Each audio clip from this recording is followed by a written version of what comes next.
this intro always fucks up with me. Okay, guys, welcome to another Funky Marketing Show. I'm glad to welcome another one of the guys that's coming from Serbia, and another one of them that is doing the great job, and especially in the field that I like to talk about, to jam about, and it's content marketing. So today with me is. Let's use his English name, right? Ugi Grujic, who has founded the content agency, which is called Contenthorse, because he's in love with horses and riding, those kind of stuff. I'm sure he'll tell us something about it. And they work with some really great companies and achieved great results. And he likes to talk about it. So this is what we're going to talk about today. He worked with Lemlist, with GetResponse, with Surfer, Poptin, Userpilot, and some other companies, and join me in welcoming Ugi to the show. Thank you very much for having me, Nemanja. It's a pleasure to be here. Yeah, likewise. Thanks for all the promotion and everything. Seems like LinkedIn is giving me some limits when it comes to inviting people to the events, and they changed something last night. So still need to catch up on the updates when it comes to LinkedIn events, streaming, and all those other things. I think they might be giving us chance to go live stream directly from LinkedIn. We'll see what's going on about it, but tell me, what did I miss in telling a few things about you? Yeah, so the intro was very good. Thank you very much about that.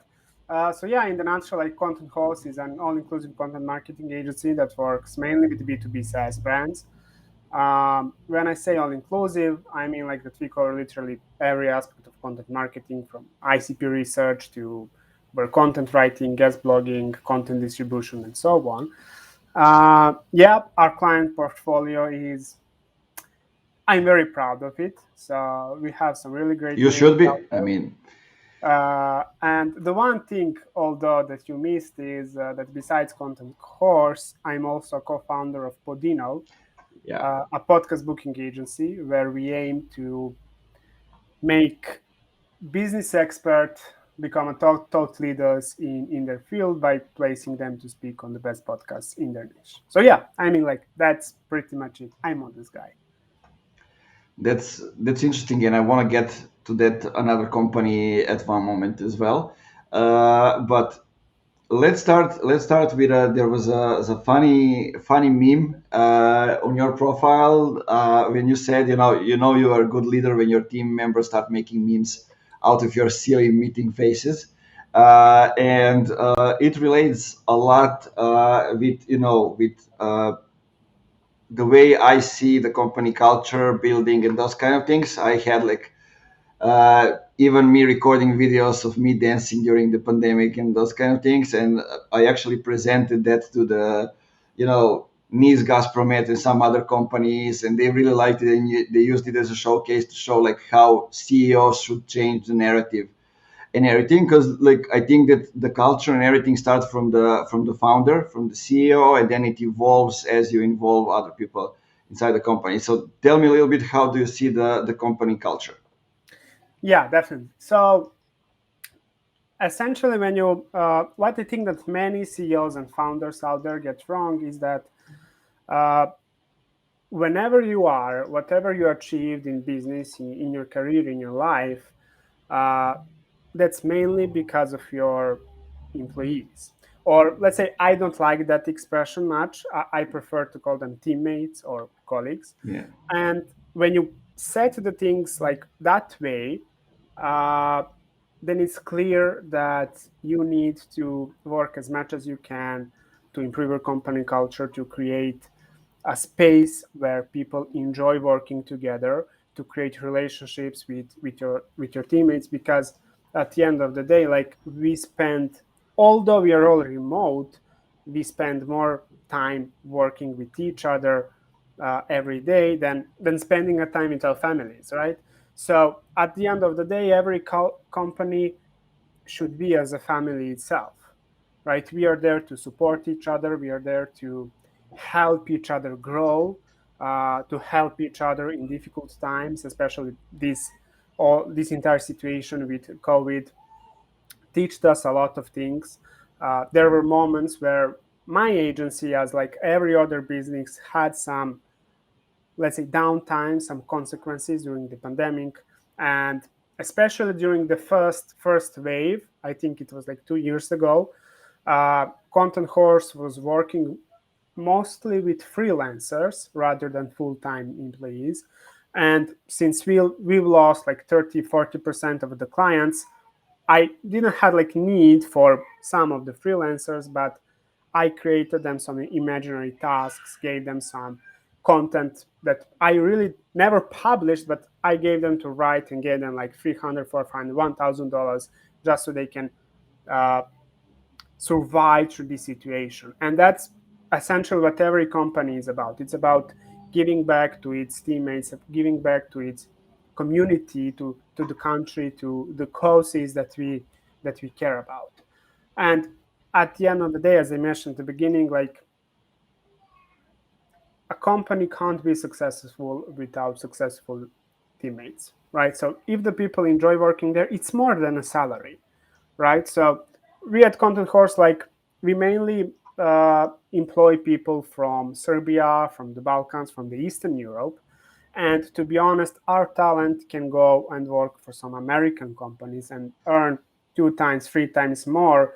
But at the end of the day, those internal things, those internal jokes, the relationships that we have with our teammates is what keeps us together.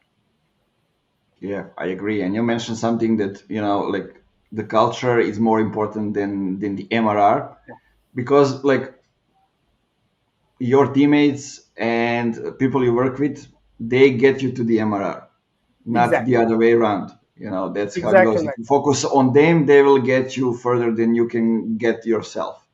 Exactly right. So I mean, like, not having a company culture, a great company culture, and hiring bad people can cost you 10 times more than investing more money and more time into the right people.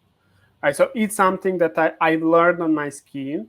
So at the beginning, as a 18-year-old founder, like all I cared about was having as much profit as possible and taking as much profit from the company as I could, right? So at the end of the day, I ended up hiring cheap writers, reselling them for like 50 times.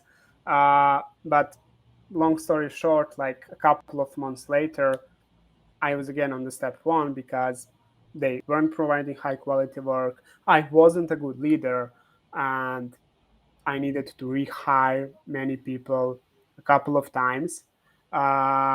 So yeah, essentially at the end of the day, it's not about making millions. It's about making an impact and working with people you love. Yeah, I agree. Yeah, Elizabeth Parks-esque ARR, annual recurring revenue. Yeah, Yep. that's basically what we're talking about. Okay, that sounds good. But how do you? I have a question now, since we are into the topic. Um, how do you look at hiring? Do you hire people who have, like, let's say we talk about content writers? Do you hire people who have the talent but not much of a technical knowledge, or you go the other way and hire somebody who has a technical knowledge and magically get the talent? Because in my opinion, you cannot get the talent if they don't have it right away, but Yeah. from the technical aspect, this is something that you can work with them on. Yeah. So hiring is something that we are honestly in Contenthorse and Podino iterating all the time, uh, learning nonstop. Uh, to be honest, it's something that I don't quite like to do, but like it's a necessary part of every company. So yeah, it's something that we're always learning from. And when I need to choose between those two types of people, I would always choose a person who has a talent, who has an ability to create great story, to create great flows inside the content, and doesn't have a technical knowledge. While because technical knowledge in Contenthorse, everything is systemized, everything is processed. Like we have guides for pretty much every on-site SEO and in general SEO related things, like, right? So we have checklists, we have how to step-by-step guides that people are reading upon onboarding themselves. And at the end of the day, like learning those things is pretty much straightforward. It's easy. It's nothing complicated. And at the other hand, I'm also not quite a fan of the SEO first content. So SEO optimization for me comes at the second place. I guess we'll talk about that more later on. So yeah, always people who have talent, who have the grind, who have the hustle. It's not a rule, but in Contenthorse, we like aim for younger people who are hungry. Of course, if someone fits our criteria, we will also hire someone who is older. There is no discrimination about that. But what I want to say, like, I'm 22 years old. We have people who are 30 years old, 35 years old, and you also have people in our company who are 18 years old, 20 years old. So age doesn't matter. What matters is an ability and a desire to do great work, to elevate ourselves and get new skills fast, fail fast, test fast, and learn fast. Yeah, I'm listening to you, and there's a whole generation of young entrepreneurs your age, and I was like, man, I wish I was growing up in this age, but okay, it's never too late, because Exactly. like doing what I do now, it was impossible when I was your age. Yeah, exactly. Because like basically the internet as we know it didn't exist in that way, and I remember back in the days like I was considered lazy just because I was doing lots of stuff, but I wasn't like employed somewhere. I was basically entrepreneurial back in the days, and if you don't work in the factory, or I mean in a factory, because my hometown is where Michelin is, so everybody is thinking that way. Like you are a failure. But a couple years later, I'm the only one in the family that works. Yeah. Actually, looking at my family from my hometown, and it's like because I knew things are coming, I could see it, but I couldn't do nothing to make it go faster. And it teaches you how to handle the environment, how to handle yourself, how to become more more patient. Exactly. Yeah, I mean, like I entered the entire entrepreneurship game when I was 16, 17. So a That's high huge. school, yeah, a high school friend, now my best mate, and I started some like crazy tech startup that right now, when I remember that idea was like stupid. It didn't make any sense. But for us at that time, that was a huge lesson. We even enrolled in some startup incubators, got a mentors, got a 3,000 euros investment to learn from one really great mentor and Serbian entrepreneur. And he didn't like wanted anything in return. He just gave us the money, and 3,000 euros for us at that time, that was like huge. And he gave us the money just to learn as much as we can. And yeah, like it's something that completely changed my mind. And to be honest, even today, I'm also lazy. Like sometimes if I don't feel like I want to work, I won't work. Because it doesn't make sense to force myself on anything. I would rather sit on the balcony, read some book, read some epic fantasy, watch Game of Thrones, play Sony. Like it's all about creating a great balance, to be honest. Yeah. Yeah, I wish I knew that back in the days, but it's good. It's what I'm doing today. So Yeah, yeah, it's never good to too late. hear that you are taking care of yourself. I mean, people don't know, but you are a young father as well. Yeah. So, lots of stuff going on, and you need to have a balance to actually survive it all. Yeah, definitely. It's challenging. And to be honest, like raising a baby is more challenging than growing a business or starting a company. Yeah, I think that's, if I fail, that's okay, because the most important part is downstairs, and that's it. Exactly. Yeah. So Yeah. let's go to the next step, and I think it's in a way it's related to both of your companies. So today business owners and business leaders, as we see it, everybody's on LinkedIn, and you need to be positioned as a thought leader to be able to stand out. You need to, all depends how we define thought leadership, but it's, giving the new perspective on some of the things, or the new solution, or allowing people, to see things in a new way. That's how I defined it, at least. And to be able to do that, it's not only in creating content, because nobody sees the content. Okay. If we do it the way it was done before, nobody sees it. Maybe, if we have people in the newsletter, they will see it. If we distribute it through the newsletter, or friends and family, or like 14 people, including them from the company, will see it when we share it on the company page. And that's it. It's I like to call it, it's creating content, uh, so nobody sees it. Basically, the way we distribute it, it's like we doom it to fail right from the start. So tell me, like, you are doing something, in a way you're distributing the content, that, this is the part that we are doing it as well, and lots of companies didn't figure out that.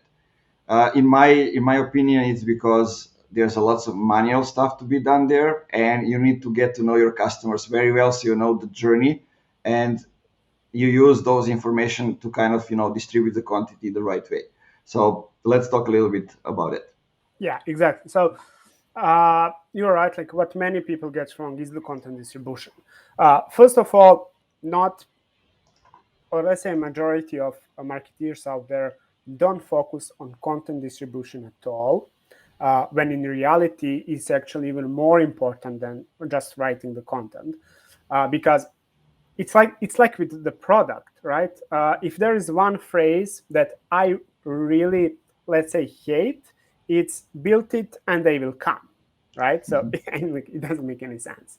Uh, there is no sense in writing great content and just publishing it in your site, hoping that someday it will rank on Google without distributing it. So that's the first part. And then the second part, 90% of people who actually do the content distribution, so who invest time, they do it the wrong way, right? And here is why. So many articles out there, many content out there is written, first of all, for the Google and the SEO as a first channel in mind, right? And then they are using that article and resharing it on other social media channels or other channels at all, like Reddit, Hacker News, like whatever. And that's some sort of okay, but what's the problem there? The problem is that that article is written for a, let's say, search intent, right? And when you share it on your LinkedIn profile or on your Facebook profile, the chances that you will reach and get attention from a person who needs something like that are very low, right? Does it make sense what I want to say? Yep. Okay, cool. And so that's why content needs to be repurposed, right? There are two, let's say, main approaches to this game. The first one is one article per distribution channel. So one article that's aimed for Twitter distribution, one article that's aimed for LinkedIn distribution, one article that's aimed for organic SEO. Because not all channels like the same type of distribution, right? So on LinkedIn, you want something inspiring. You want something that gets attention, right? On Instagram, you need images. On Twitter, people want something that's educating. People want strong opinions. People want something that will unleash some kind of emotions, right? Newsletter is also a different game. Reddit or Hacker News, they don't like promotion at all. They don't like being marketed to, right? So whenever you're distributing your content, it needs to be repurposed that way, so it will, let's say, fit the nature of every platform. So creating one article per distribution channel is one way of doing that. The other way that I personally like more is creating a pillar page about some, let's say, some topic, some thematic, that consists of a couple of different cluster articles where each one of them is aimed for multiple distribution channels. Right? Mm-hmm. And essentially fail is they just take a URLs and reshare it on different channels. Like that's not the way of how to do that, right? So you need to create, let's say, images and graphs for communities. You need to take like one long article and create 5 in-depth Twitter threads, where one Twitter thread is like talking about one section of your article, right? So you can also create your article and create a YouTube video. You can take your article and create like 5 or 6 shorter 1-minute videos for Twitter, for LinkedIn, for Instagram, for TikTok, or I think TikTok is more of 50-second, 20-second video, something like that. It But depends. anyway, It has couple of lengths that you can choose. yeah, I'm not quite a fan of TikTok. I mean, I started using it, but after 5 days, I realized that I'm spending 5+ hours on the platform. So I deleted it immediately. But essentially, like one piece of content can be distributed and repurposed on infinite times.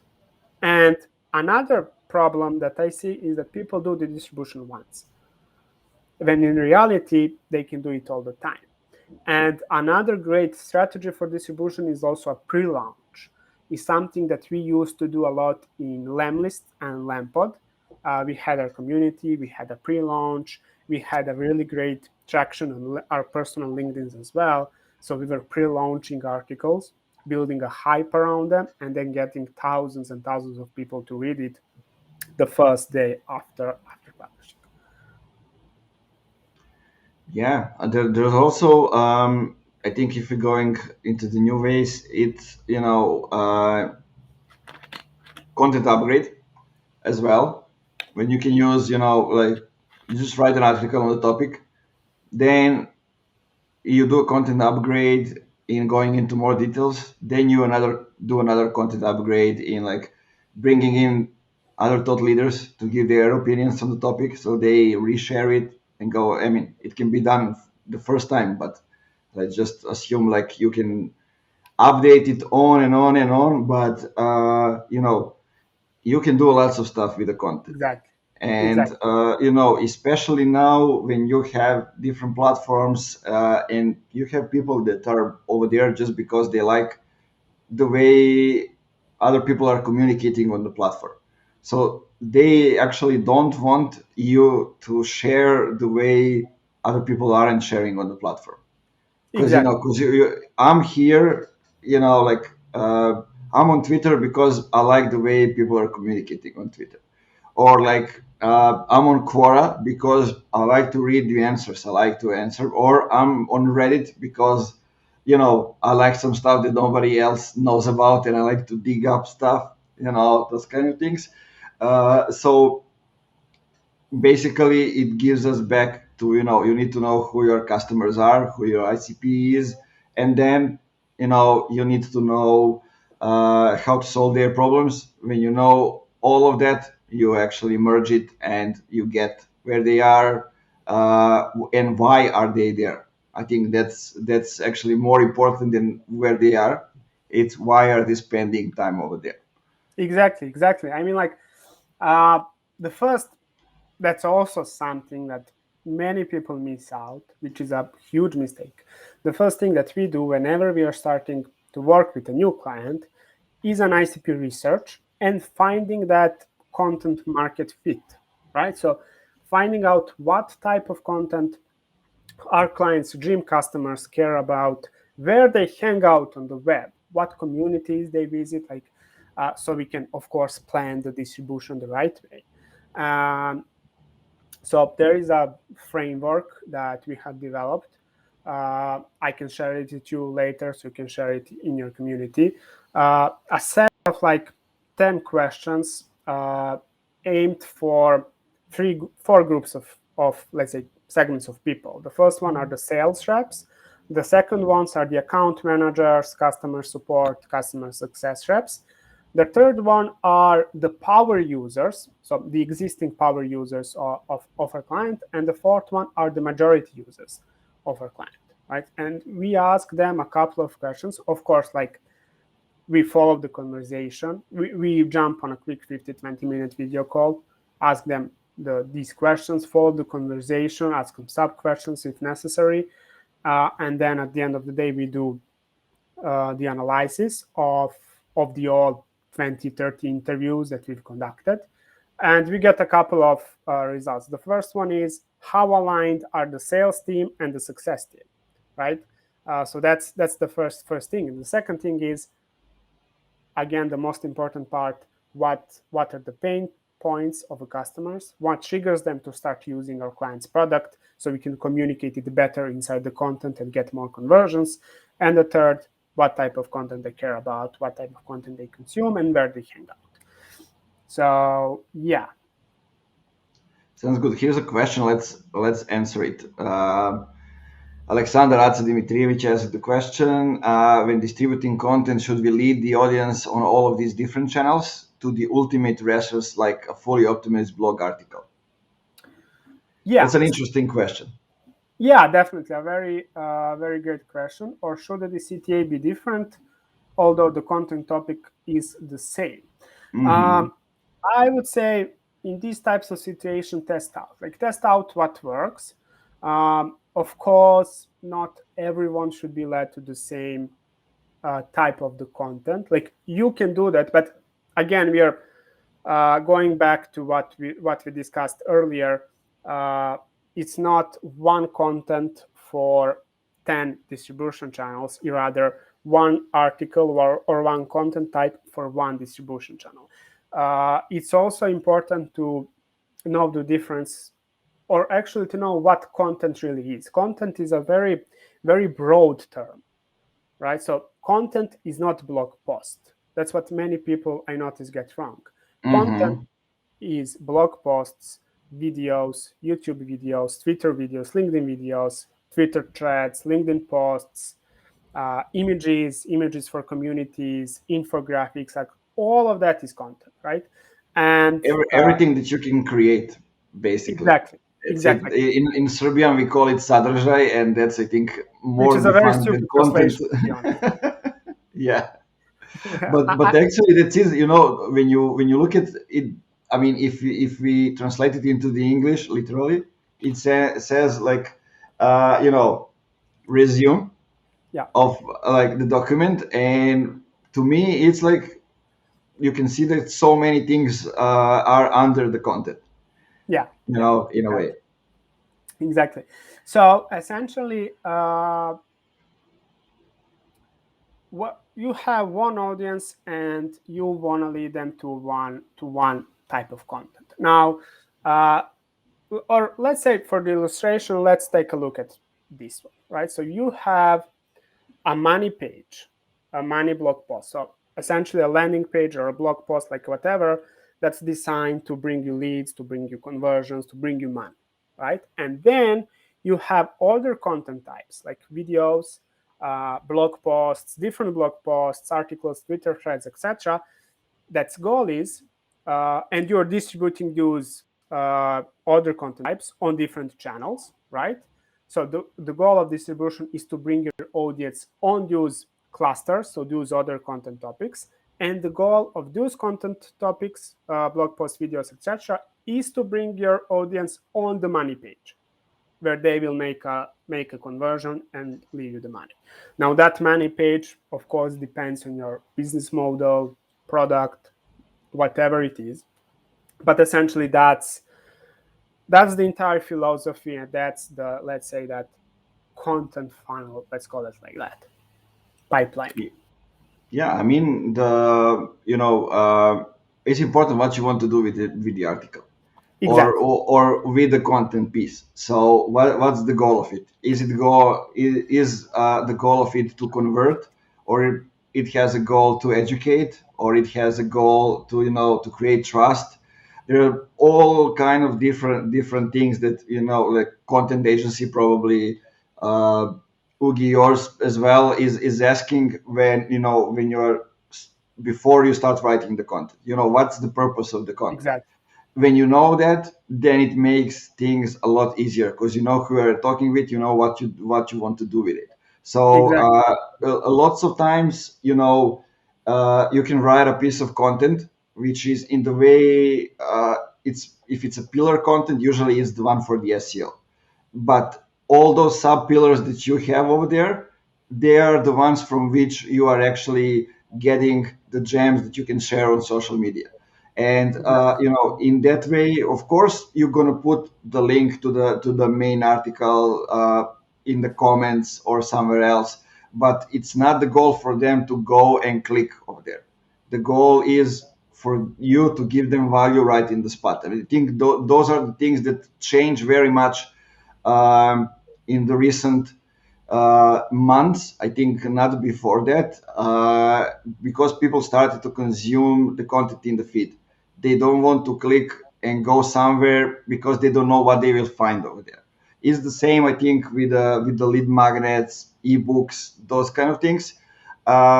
They feel like create the trust inside the feed. Then people aren't stupid. They Exactly. can go on Google, they can go on LinkedIn, wherever, find your company and get the resource.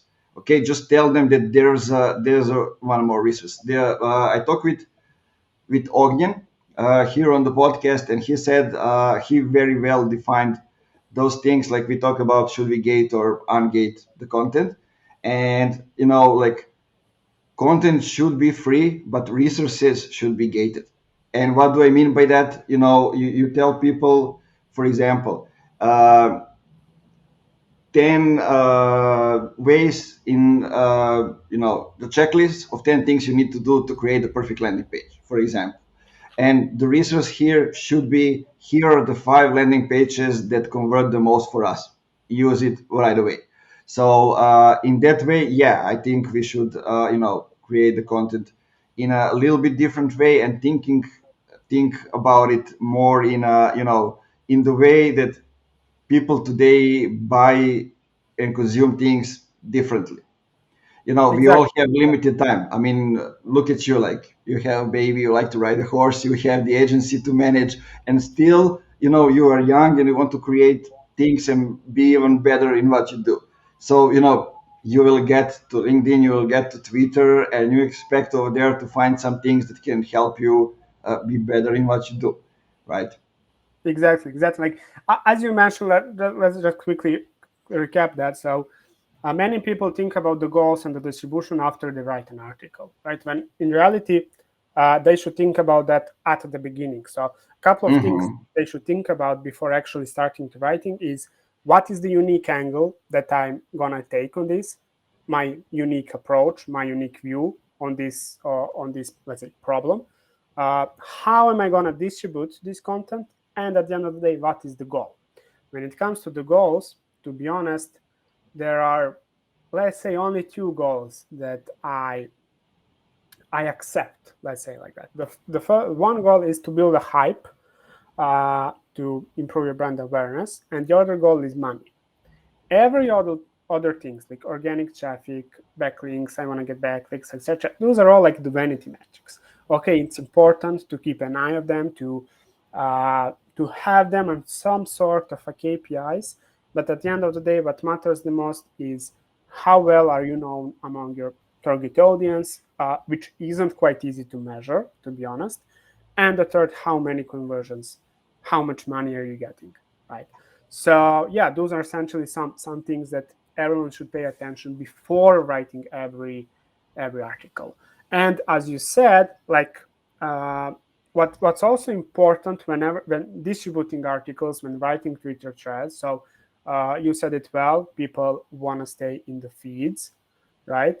They want to stay in the feeds. But what's also important is to have your, let's say, own style, to have your own voice, something that will make you recognizable among the competition. Why? Because let's say you have 15 people who are tweeting 100% same things, right? And you have an audience of like 1,000 people. They might engage only with one guy, even if like all 15 tweets are 100% the same. Why they will engage with one guy? Because they have an affinity towards that guy, right? So they respect him, they love him, they recognize him, his voice, his style whenever they go. And that's also why it's important to distribute content among other channels, so you can build an affinity with your target audience. Yeah, well said. I like the example. So basically, what we are saying here is, that we should write for the people, and for the Exactly.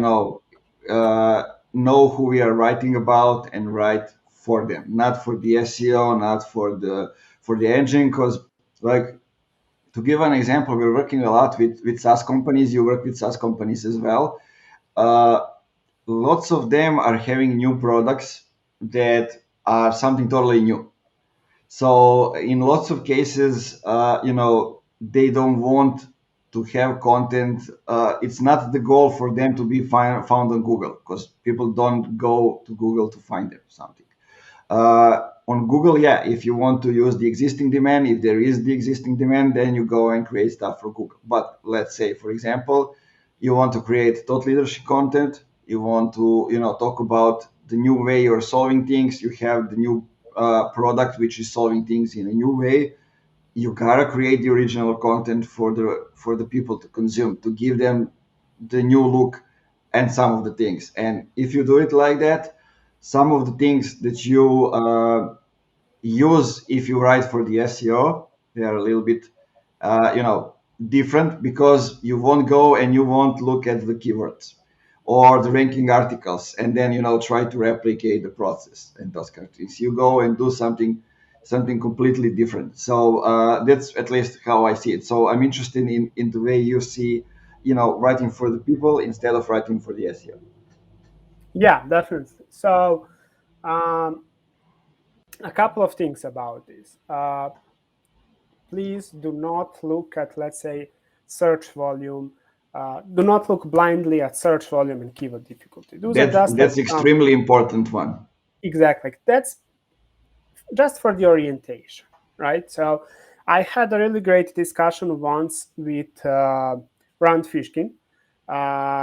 He co-founded Moz, an SEO tool, and so this is a first-hand experience. He told me that no SEO tool, not even the Google itself, can't have a 100% accurate data on the search volume for every keyword, especially because SEO tools need a 1 year of data to create some estimates for the search volume, for the keyword difficulty, and so on. What that means? That means that Ahrefs or Moz or SEMrush, whatever, can't recognize keywords that are trending right now in the last month, in the last 3 months, right? They will show up keyword difficulty of like 0. That's the first thing. The second thing, at Contenthorse, what we usually do, we all, let's say pretty much in 80% of cases, write articles targeting keywords that have a search volume of like 0 to 10, 10, 20, something like that. And whenever we rank for those keywords, we actually end up with 300, 400, 500 organic visitors to those keywords. Why? Because first of all, as you mentioned, SEO tools are not 100% correct. There is always more people searching for those keywords. And the second of all, there are hundreds of secondary keywords with similar search terms that you will also rank for, right? So that's the first thing. The second thing, regarding the content writing process itself. If you write content that's SEO first, meaning first of all optimized for Google and for the ranking, you will end up first of all writing an article that's not useful, writing an article that has a very bad UX and UI, so it will have a very bad experience. People who read it will have a very bad experience. And third of all, you won't have a lot of conversions.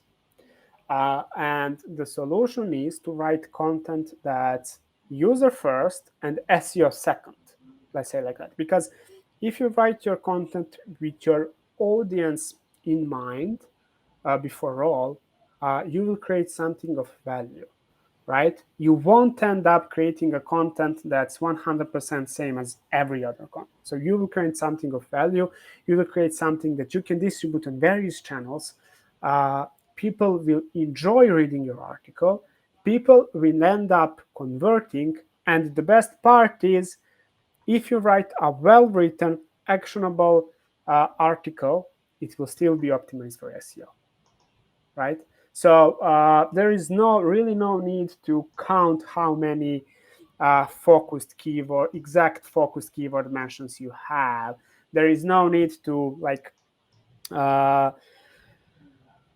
look whether you used your focus keyword 6 times in H2 headings or 3 times in H2 headings, right? So if the content is valuable, it will rank, right? If it gets traffic from distribution, it will rank. If it gets backlinks, it will rank, right?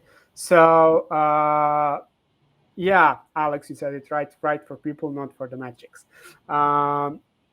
So that's something that many people fail at. And it's something that we at Contenthorse are genuinely fighting against with education. That's our enemy. Like SEO first content is our public enemy, and we fight against it, right? So, and there's one more reason that I wanted to tell, but crossed my mind right now. So yeah, essentially, if you write an SEO first content, you will end up just like having an article that's 100% same as every other article on the web, which is something that you don't want. At the end of the day, we in 21st century have a tendency to forget that we are buying from other people, right? B2B marketing is still a B2C marketing, because you are not marketing yourself to a legal entity on a paper. You are marketing yourself to a real human being, right? It doesn't matter whether it works for some company or it doesn't work in some company. It's still a human being.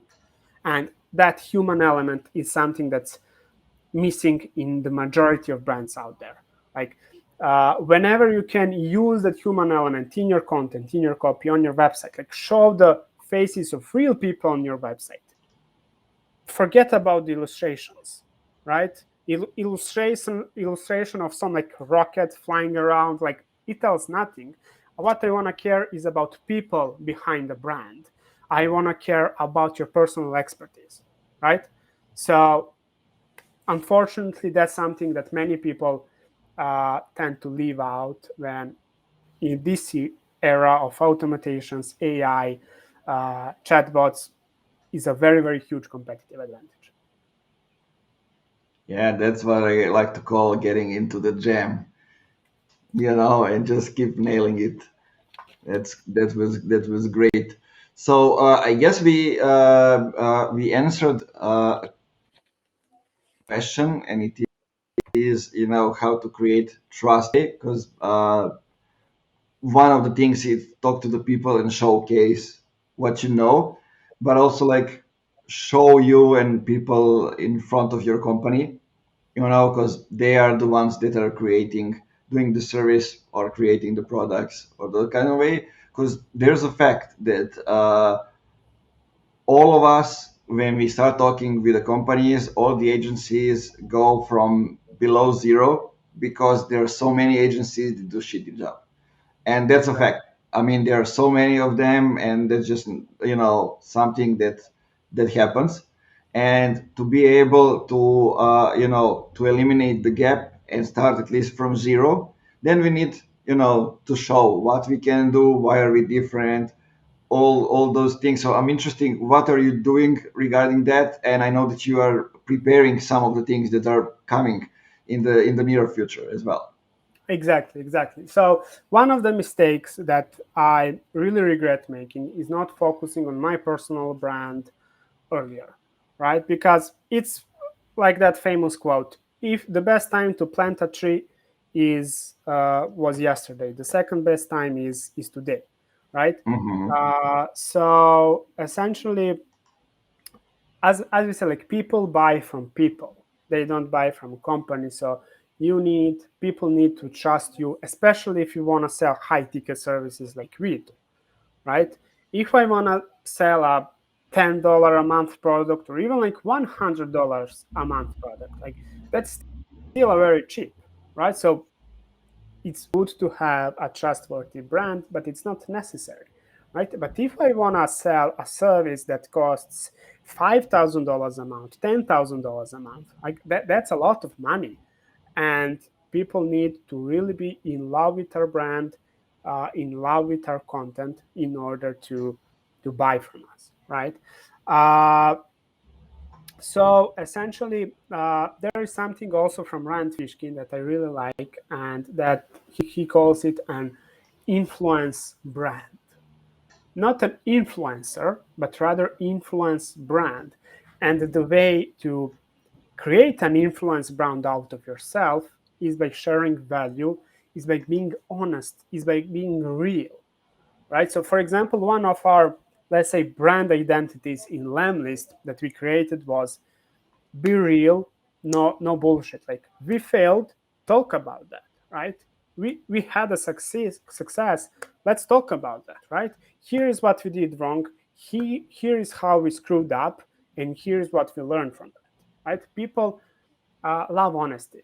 People don't like uh, other people who are not realistic, who lie. Like, in a majority of cases, that can be seen from the spot, right? You can detect, let's say, people who are fake from the second that you see their profile picture, right? So essentially, if you want to become a thought leader, if you want to build a trustworthy brand out of yourself and your company, what you need to do is you need to, first of all, walk what you talk. You need to eat your own dog food. You need to share as much value as possible. So don't bother yourself about things like, hey, he's gonna steal our framework, he's gonna steal our processes, or if I give our framework for free, like, they won't hire us, they will do it yourself. They won't do it yourself. They will still hire you, right? Because they think of you as an expert, and they don't want to mess up, right? I mean, they Or can try to do it, and then they will see it's not that easy, actually. exactly. Or they will do that, right? But 5 months later, they will hire you for something else, right? So it's all about making trust, and it's all about being in front of your target audience, right? It's all about speaking to your target audience on events like this one, on podcasts, on Twitter, right? So that's how you build an influence brand. That's how you position yourself as a thought leader. And the third thing is, uh, in order to be, let's say, recognized out of the bunch of other people's, right? You need to have strong opinions, strong takes about something, right? That's why, for example, writing some tweets that, let's say, fight against some general beliefs tend to perform really well, or content about that, right? And again, you need to have an enemy. Hey, for example, was an enemy of email, right? Slack also had an email as an enemy at the beginning, right? Their core messaging was, we kill email. And that's how they launched a product and how they got a world-class PR, right? So essentially, that's pretty much how you build a thought leadership brand and influence brand. Yeah, I mean, basically what you said is, you need to have a strategic narrative and know Yeah, why are you doing things. Now, just to clear out for the people, I'm sure that they understood right, but I want to make sure that they really do. Is Ugi is not talking about calling up people just for the sake of calling up and being somebody who will stood up, but having a purpose and knowing why you are doing something. It's not going against others, it's going against the world as we know it and changing exactly. some of the things so it becomes better for all of us. Exactly. Uh, and I think not many companies actually have the strategic narrative, and especially the one that has been done right. And this is something that actually we need to talk more about. But here comes the topic that I'm interested if we're going to agree or disagree. I would like to disagree with people here. Seems like on LinkedIn people started to disagree these days, but not that much. It's still, I think still because for many people it's the personal network, and they are afraid what will happen if they disagree with somebody. But this is a topic which is very hot and people talk about it, and it's will AI ever replace content writers and copywriters? Will AI actually take away our jobs, or it won't happen? It won't happen, at least in the next 50 or so years. And here is why. So, first of all, I used many AI tools like Jarvis, Copy AI, like literally, I tried a bunch of them. The first thing is, whatever content that I get from AI, it's bullshit. Like it's crappy. It doesn't make any sense. So first of all, AI can't give you a 100% content that's ready for publishing. It's still AI is still very stupid, right? So it will give you out an article of, let's say, 500, 1,000 words, and you will need to edit at least 20 or 30% of the article, right? So you need that human touch in editing before all. And that's one aspect of it, right? Perhaps in the next like 2, 3, 5 years, AI will manage to create an article that's 100% ready for publishing. So that's something that can be done in the next couple of years. But then we have a second problem, and that is AI, at least the GPT-3 as we know it today, and as we will know it in the next 30, 40, 50 years, will create you an article that's 95% same or similar as other articles targeting the same topics. Now, I'm not saying that they are that they won't pass the plagiarism check. They will be unique in terms of that, but the content itself, the value inside those articles, will take 100% the same thing as every other article. Right? It doesn't have unique insights, some golden gems, golden nuggets inside that will make your article better than any other article in the world. The reason for that is because AI is currently looking at, I don't know, like 10, 50, 100 articles targeting the same things and taking content from there and writing an article for you, right? So AI is still not smart enough to write something that's actually better than everything else. Now, I don't say that people should run away from AI. It's still very useful, and it's very great, first of all, for brainstorming and inspiration. For example, especially whenever I'm writing a copy for some landing page, I like to use AI to give me some fresh ideas, to give me some fresh concepts, right? And the other thing is people can use AI for the outlines, right? So it will be it's very good actually for creating an outlines and giving you a baseline on what to write about and what others are writing about. But at the end of the day, you will still need to go through that article, repolish it, and write and add things that are unique from you, add things from your personal experience. If you're not the expert in the niche, which is 100% okay, we at Contenthorse are not experts in all niches that we write about. But then we go and research, we interview the actual industry experts. We listen about podcasts about these topics, right? And take the unique insights from them and write them inside our articles. And that is something that AI will not be able to do. Not now, not today, not in the next 30, 40, 50 years. Now, I'm not some technology geek, so I don't understand that 100%. We actually got access to OpenAI project about a month ago, and we actually was planning to build the copy AI or Jarvis, right? So we were one of the first to start doing that in the world, my co-founder and I. But at the end of the day, we stopped that project because we realized that OpenAI, although so much money is invested in that, it's still stupid. Yeah, well said. I think I agree with everything, unfortunately. But I will add some things in a way that I don't think it will replace a content writer. I think it will replace the whole process. Why? Because content writer will become somebody that manages the process and all the different tools. So basically, if you look at it from that perspective, a human needs to do the research and needs to create, let's say, a draft.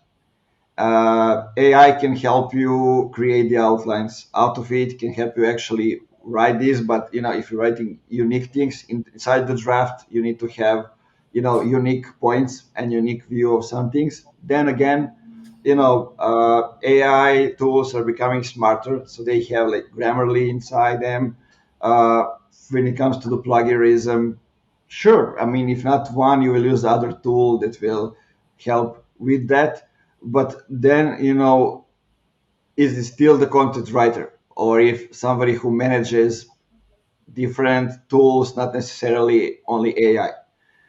So I think this is the thing that will change. The jobs will change, and the job descriptions will change in a way that if we don't need people to write the whole article, then we will need people with knowledge. They can do a good research and they can provide unique perspectives. So we need the leader in the field, a professional that can give unique insights for that, and then we can craft an article around it. But still, when the article is done, somebody needs to go through it and see there will probably be mistakes even when the AI have the grammar checks and everything else. You still need at least the editor to go through it and just check it. So if it is okay, you cannot just go and publish it over there. But that's how I see the things, and I agree with all your points that you gave. They were all valid. So what I like to take from this is that you can write good content faster. That's basically Exactly. what it gives you the chance to do it. I mean, in the last few months, we were writing 50 articles per month, two people, just because there was a good research, there was a good knowledge of what we want to get out of the article, and just because we had a process. That's always something that you mentioned, which is highly important. that you know how you are creating the draft, how you are creating the outlines, all those other stuff, and how you want the final outcome to look like. So when you have all that, because basically AI isn't anything else than just a tool that you need to give the set of limitations so it works in the way that you want it to work. An assistant, basically. Yeah. So to be honest, I also believe that in the near future, in the next perhaps 5-10 years or even sooner, we will have a situation where 80 or 90% of the content on the web, articles on the web, are written by an AI. Yeah, I definitely, think I that agree. that's definitely possible, especially when we have some so 100% legitimate. Perhaps it works. There are some agencies, some content marketing experts out there who are all about the content velocity and publishing as much content as possible. To be honest, I don't quite disagree. I disagree with that. Right? I'm more of quality is more important than quantity, and distribution is more important than how many articles you're going to write. But especially since we have that type of marketeers out there, and we have a bunch of people who are going to, who want to, let's say, success overnight, because that we'll have a situation where 80-90% of the content in the world will be written by an AI, right? But the content that will drive real success, that will drive real conversions, that will rank first on Google after all, will still require a lot of human touch, because Yeah, that will differentiate us from the others.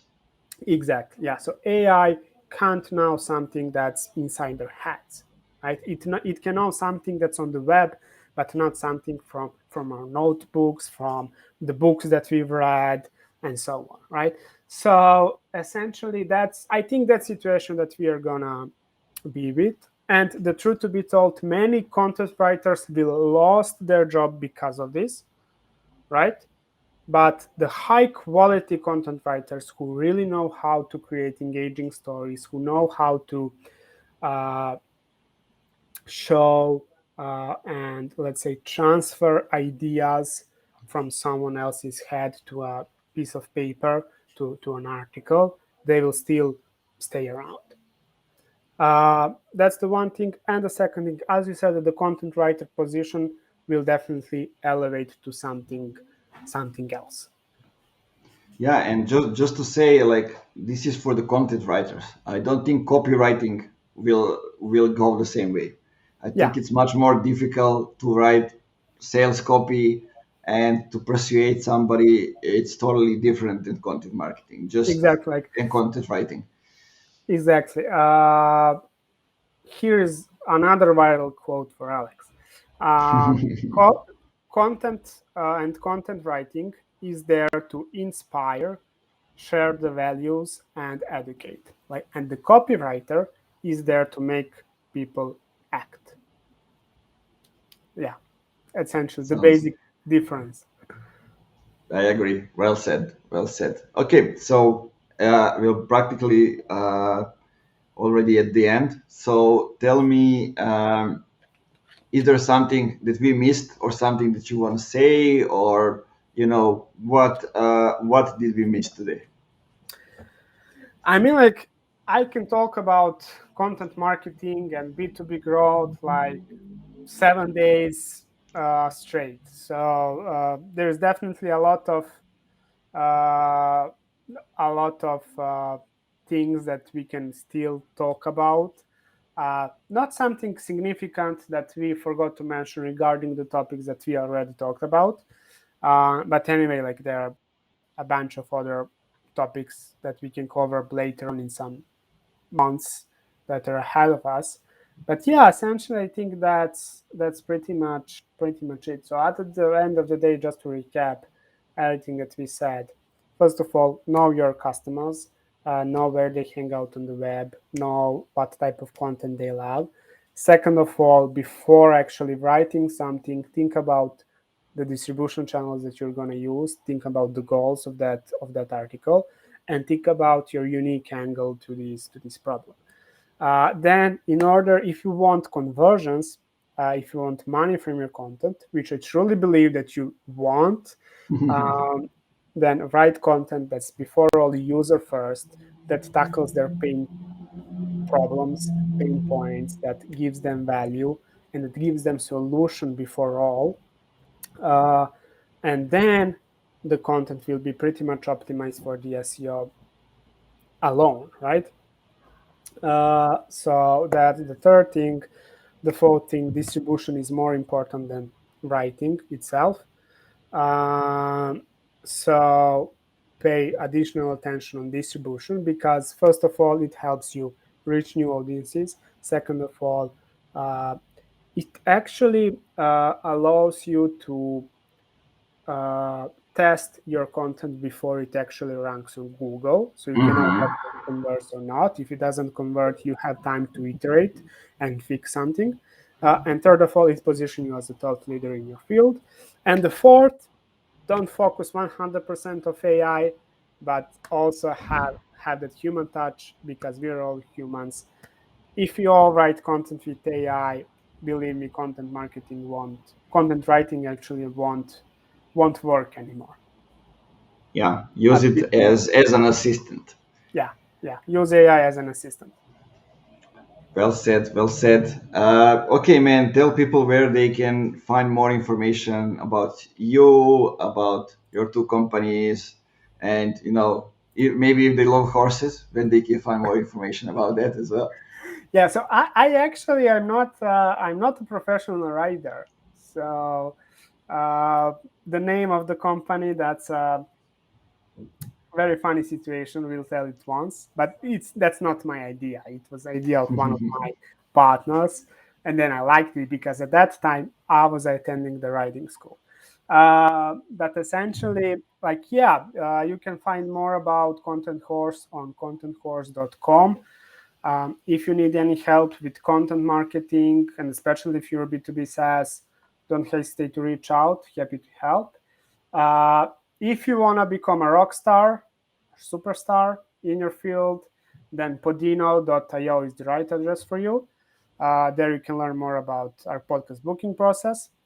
If you want to follow me for more information, then you can find me on Twitter. It's at Ugi Djuric, UJADJUREC. I will put the link in the description. Yep, I have a picture with the horse, naturally. And yeah, you can also find me on LinkedIn. However, I'm more active on Twitter these days. So yeah, that's pretty much it. If you have any questions, happy to help as much as I can. Yeah, thanks, Ugi. It was a great jam. I think it was more than an hour. So Yep. that means that we actually talk about lots of different stuff and gave good insights. I hope I managed to help. Thank you for being on Funky Marketing Show, guys. See you in the next days with other guests. And what I'm always saying at the end, like, keep it funky. Have a great day, guys.